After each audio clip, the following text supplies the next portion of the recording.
Gulliver's Travels by Jonathan Swift. Part 3. A Voyage to Laputa, Balnibarbi, Luggnagg, Glubbdubdrib, and Japan. Chapter 10. The Lugnaggians commended. A particular description of the Struldbrugs, with many conversations between the author and some eminent persons upon that subject. The Lugnaggians are a polite and generous people, and although they are not without some share of that pride which is peculiar to all eastern countries, yet they show themselves courteous to strangers, especially such who are countenanced by the court. I had many acquaintance, and among persons of the best fashion, and being always attended by my interpreter, the conversation we had was not disagreeable. One day, in much good company, I was asked by a person of quality, whether I had seen any of their Struldbrugs, or immortals. I said I had not, and desired he would explain to me what he meant by such an appellation applied to a mortal creature. He told me, that sometimes, though very rarely, a child happened to be born in a family with a red circular spot in the forehead, directly over the left eyebrow, which was an infallible mark that it should never die. The spot, as he described it, was about the compass of a silver threepence, but in the course of time grew larger, and changed its colour, for at 12 years old it became green, so continued till 25, then turned to a deep blue. At 45 it grew coal black, and as large as an English shilling, but never omitted any further alteration. He said, these births were so rare, that he did not believe there could be above 1100 Struldbrugs, of both sexes, in the whole kingdom, of which he computed about 50 in the metropolis, and among the rest a young girl born about 3 years ago. That these productions were not peculiar to any family, but a mere effect of chance, and the children of the Struldbrugs themselves were equally mortal with the rest of the people. I freely own myself to be struck with inexpressible delight upon hearing this account, and the person who gave it to me happening to understand the Balnibarbian language,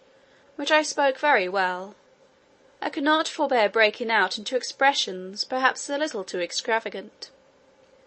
I cried out, as in a rapture, "Happy nation, where every child hath at least a chance for being immortal!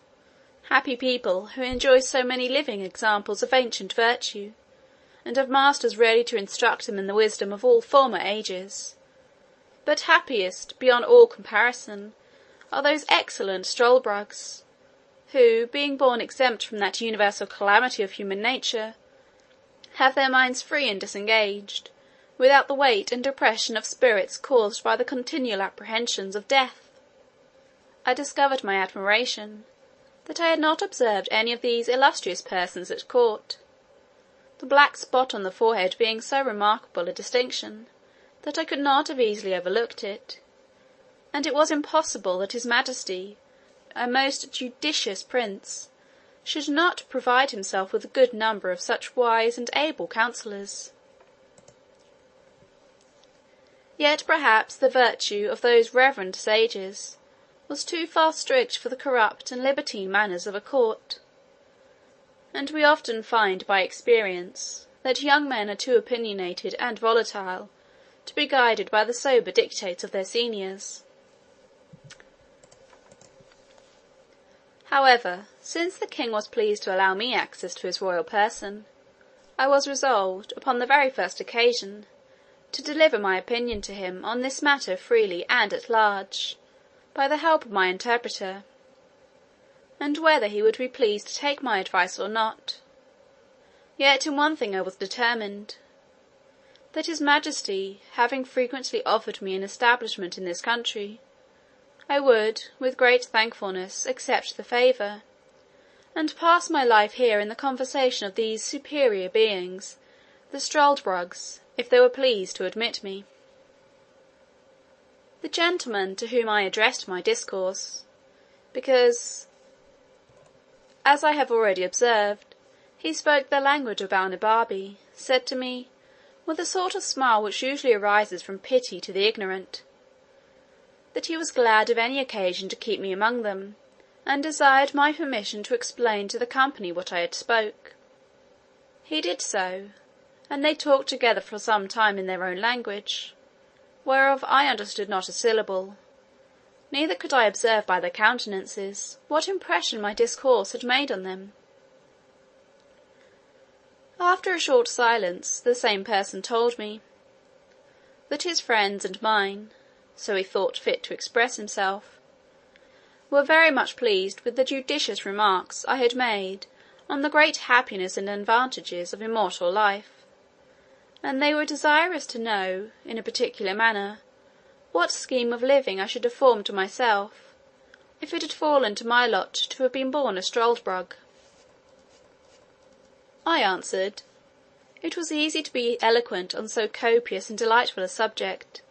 especially to me, who had been often apt to amuse myself with visions of what I should do, if I were a king, a general, or a great lord; and upon this very case, I had frequently run over the whole system, how I should employ myself, and pass the time, if I were sure to live for ever. That, if it had been my good fortune to come into the world a struldbrug, as soon as I could discover my own happiness, by understanding the difference between life and death, I would first resolve, by all arts and methods, whatsoever to procure myself riches; in the pursuit of which, by thrift and management, I might reasonably expect, in about 200 years, to be the wealthiest man in the kingdom. In the second place, I would, from my earliest youth, apply myself to the study of arts and sciences, by which I should arrive in time to excel all others in learning. Lastly, I would carefully record every action and event of consequence that happened in the public, impartially draw the characters of the several successions of princes and great ministers of state, with my own observations on every point. I would exactly set down the several changes in customs, language, fashion of dress, diet, and diversions; by all which acquirements I should be a living treasure of knowledge and wisdom, and certainly become the oracle of the nations. I would never marry after 60, but live in a hospitable manner, yet still on the saving side. I would entertain myself in forming and directing the minds of hopeful young men, by convincing them, from my own remembrance, experience, and observation, fortified by numerous examples, of the usefulness of virtue in public and private life. But my choice and constant companions should be a set of my own immortal brotherhood, among whom I would elect a dozen from the most ancient down to my own contemporaries. Where any of these wanted fortunes, I would provide them with convenient lodges round my own estate, and have some of them always at my table, only mingling a few of the most valuable among you mortals, whom length of time would harden me to lose with little or no reluctance, and treat your posterity after the same manner, just as a man diverts himself with the annual succession of pinks and tulips in his garden, without regretting the loss of those which withered the preceding year. These struldbrugs and I would mutually communicate our observations and memorials through the course of time, remark the several gradations by which corruption steals into the world, and oppose it in every step, by giving perpetual warning and instruction to mankind, which, added to the strong influence of our own example, would probably prevent that continual degeneracy of human nature so justly complained of in all ages. Add to this the pleasure of seeing the various revolutions of states and empires, the changes in the lower and upper world, ancient cities in ruins, and obscure villages becoming the seats of kings, famous rivers lessening into shallow brooks, the ocean leaving one coast dry and overwhelming another, the discovery of many countries yet unknown, barbarity overrunning the politest nations, and the most barbarous becoming civilized. I should then see the discovery of the longitude, the perpetual motion, the universal medicine, and many other great inventions brought to the utmost perfection. What wonderful discovery should we make in astronomy, by outliving and confirming our own predictions, by observing the progress and return of comets, with the changes of motion in the sun, moon, and stars! I enlarged upon many other topics, which the natural desire of endless life, and sublunary happiness, could easily furnish me with. When I had ended, and the sum of my discourse had been interpreted, as before, to the rest of the company, there was a good deal of talk among them in the language of the country, not without some laughter at my expense. At last, the same gentleman who had been my interpreter said, he was desired by the rest to set me right in a few mistakes, which I had fallen into through the common imbecility of human nature, and upon that allowance was less answerable for them. That this breed of struldbrugs was peculiar to their country, for there were no such people in Balnibarbi or Japan, where he had the honour to be ambassador for his majesty, and found the natives in both those kingdoms very hard to believe that the fact was possible. And it appeared from my astonishment when he first mentioned the matter to me, that I received it as a thing wholly new, and scarcely to be credited. That in the 2 kingdoms above mentioned, where, during his residence, he had conversed very much, he observed long life to be the universal desire and wish of mankind. That whoever had one foot in the grave was sure to hold back the other as strongly as he could. That the oldest had still hopes of living one day longer, and looked on death as the greatest evil, from which nature always prompted him to retreat.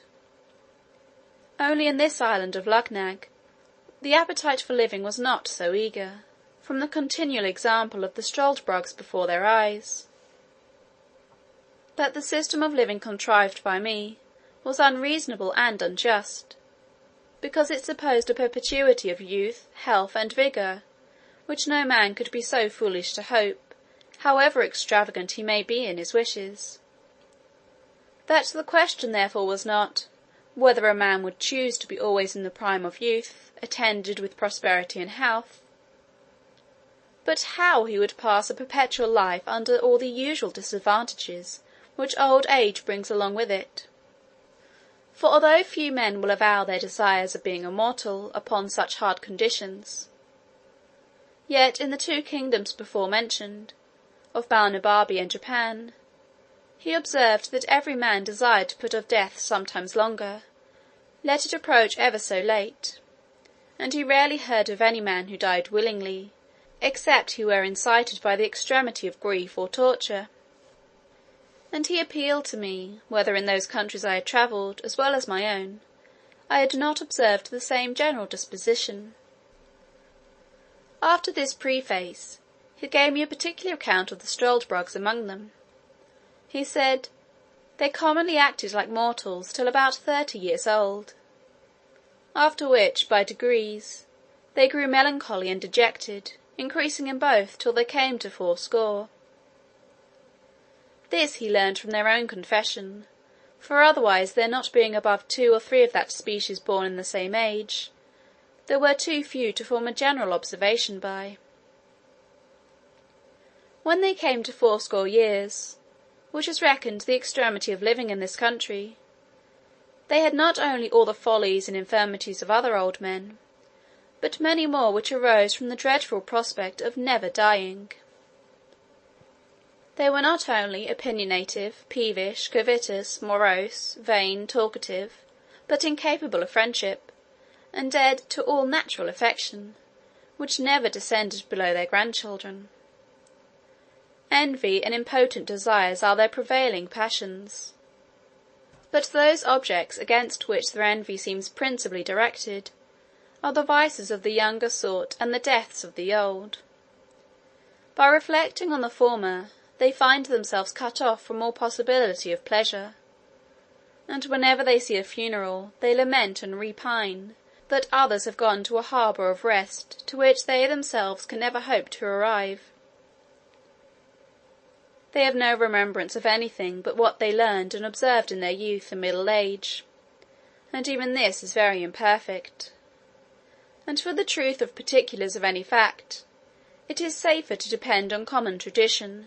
than upon their best recollections. The least miserable among them appear to be those who turn to dotage, and entirely lose their memories. These meet with more pity and assistance, because they want many bad qualities which abound in others. If a struldbrug happen to marry one of his own kind, the marriage is dissolved, of course, by the courtesy of the kingdom, as soon as the younger of the two comes to be fourscore, for the law thinks it a reasonable indulgence, that those who are condemned, without any fault of their own, to a perpetual continuance in the world, should not have the misery doubled by the load of a wife. As soon as they have completed the term of 80 years, they are looked on as dead in law, their heirs immediately succeeded to their estates, only a small pittance is reserved for their support, and the poor ones are maintained at the public charge. After that period they are held incapable of any employment of trust or profit.